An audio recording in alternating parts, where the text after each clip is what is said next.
हरिओम. माझं नाव मुक्ता विरा हळदणकर. माझं केंद्र मोशी उपासना केंद्र आहे आणि आज मी तुम्हाला बापूंचा एक अनुभव शेअर करणार आहे.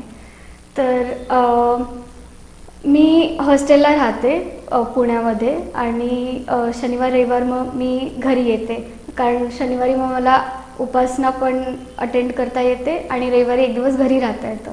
पण बाकीचे दिवस मी हॉस्टेललाच असते, कारण माझं कॉलेज तिथे पुण्यात आहे सिटीमध्ये. तर मग काय झालं, आमच्या फॅनचा खूप इश्यू होता. आमची जी रूम आहे हॉस्टेलची त्याचा, की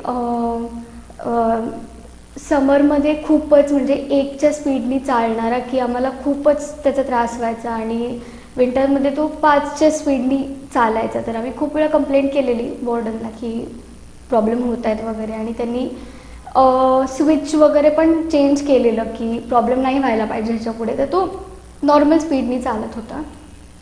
आणि सगळं झालं त्या दिवशी सकाळी माझी जी रूममेट आहे ती UPSCचं प्रिपरेशन करते, तर ती सकाळी गेली तिच्या लायब्ररीला. माझी दुसरी रूममेट घरी होती, त्यामुळे मी एकटीच होते सकाळी रूमवर. तर 7:30 वाजता मी उठले. मी माझा फोन चार्जिंगला लावला आणि बकेट घेऊन मी आंघोळीला जाणार. तर बकेट घेतली, मी फॅनचं स्विच ऑफ केलं आणि मी बकेट घेऊन बाहेर आले. मी दरवाजा कडी लावणार तितक्यात खूप जोरात आवाज आला, की बाजूच्या रूममधले पण उठले की काय झालं वगैरे.